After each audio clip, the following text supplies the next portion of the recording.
ಡಿ.ಕೆ. ಶಿವಕುಮಾರ್ ನೇತೃತ್ವದ ಎರಡನೇ ಹಂತದ ಸಚಿವ ಸಂಪುಟ ವಿಸ್ತರಣೆಯಾಗಿರುವಂಥದ್ದು. ಆದರೆ ನೂತನವಾಗಿ ಸಚಿವರಾದವರಿಗೆ ಯಾರಿಗೆ ಯಾವ ಖಾತೆ ನೀಡಲಾಗುತ್ತಿದೆ ಅನ್ನೋ ಚರ್ಚೆಗಳಿಗೂ ಇದೀಗ ಪ್ರಾರಂಭವಾಗಿವೆ.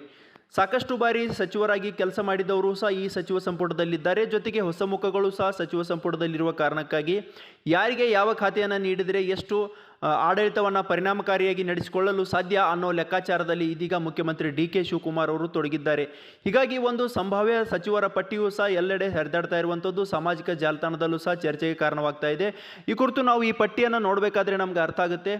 PM ನರೇಂದ್ರ ಸ್ವಾಮಿ ಅವರಿಗೆ ಸಮಾಜ ಕಲ್ಯಾಣ ಖಾತೆಯನ್ನು ನೀಡುವ ಸಾಧ್ಯತೆಗಳಿವೆ. ಜೊತೆಗೆ ಬಸವರಾಜ ರಾಯರೆಡ್ಡಿ ಅವರಿಗೆ ಕಾನೂನು ಮತ್ತು ಸಂಸದೀಯ ವ್ಯವಹಾರಗಳು ಹಾಗೂ ಶಾಸನ ರಚನೆ ಹಾಗೂ ಪ್ರವಾಸೋದ್ಯಮ ಖಾತೆಯನ್ನು ನೀಡಬಹುದು. ಜೊತೆಗೆ SS ಮಲ್ಲಿಕಾರ್ಜುನ್ ಅವರಿಗೆ ತೋಟಗಾರಿಕೆ ಮತ್ತು ಗಣಿ ಭೂವಿಜ್ಞಾನ, ಅಂದರೆ ಈ ಹಿಂದೆಯೂ ಸಹ ಇದೇ ಇಲಾಖೆಯನ್ನು ಮಲ್ಲಿಕಾರ್ಜುನ್ ಅವರು ನಿರ್ವಹಣೆ ಮಾಡಿದರು.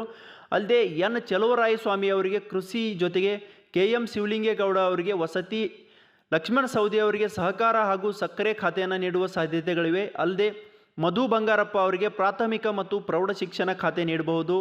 ಅಲ್ಲದೆ ಜಮೀರ್ ಅಹಮದ್ ಖಾನ್ ಅವರಿಗೆ ವಕ್ಫ್, ಹಜ್ ಹಾಗೂ ಅಲ್ಪಸಂಖ್ಯಾತರ ಕಲ್ಯಾಣ ಖಾತೆಯನ್ನು ಸಹ ನೀಡುವ ಸಾಧ್ಯತೆಗಳಿವೆ.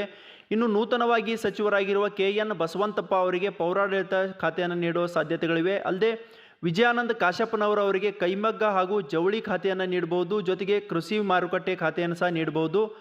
ಅಜಯ್ ಸಿಂಗ್ ಅವರಿಗೆ ಸಣ್ಣ ಕೈಗಾರಿಕೆ ಮತ್ತು ಸಾರ್ವಜನಿಕ ವಲಯ ಉದ್ದಿಮೆಗಳನ್ನು ನೀಡುವ ಸಾಧ್ಯತೆ ಇದೆ. ಅಲ್ಲದೆ ರುದ್ರಪ್ಪ ಲಮಾನಿ ಅವರಿಗೆ ಅಬಕಾರಿ ಇಲಾಖೆ ಖಾತೆಯನ್ನು ನೀಡುವ ಸಾಧ್ಯತೆಗಳನ್ನು ಇಲ್ಲಿ ನಾವು ನೋಡಬಹುದಾಗಿದೆ. H. C. ಬಾಲಕೃಷ್ಣ ಅವರಿಗೆ ಅರಣ್ಯ, ಜೀವಿಶಾಸ್ತ್ರ ಮತ್ತು ಪರಿಸರ ಖಾತೆಯನ್ನು ನೀಡುವ ಸಾಧ್ಯತೆಗಳಿವೆ. ರಿಜ್ವಾನ್ ಅರ್ಷದ್ ಅವರಿಗೆ ಉನ್ನತ ಶಿಕ್ಷಣ ಖಾತೆಯನ್ನು ನೀಡುವ ಸಾಧ್ಯತೆಗಳಿವೆ. ಅಲ್ಲದೆ ಪುಟ್ಟರಂಗ ಶೆಟ್ಟಿ ಅವರಿಗೆ ಪಶು ಸಂಗೋಪನೆ ಹಾಗೂ ರೇಷ್ಮೆ ಖಾತೆಯನ್ನು ನೀಡುವ ಸಾಧ್ಯತೆಗಳನ್ನು ನಾವಿಲ್ಲಿ ನೋಡಬಹುದಾಗಿದೆ. ಇನ್ನು B. ನಾಗೇಂದ್ರ ಅವರಿಗೆ ಮೀನುಗಾರಿಕೆ, ಬಂದರು, ಒಳನಾಡು ಜಲಸಾರಿಗೆ ಖಾತೆಯನ್ನು ನೀಡುವ ಸಾಧ್ಯತೆಗಳಿವೆ.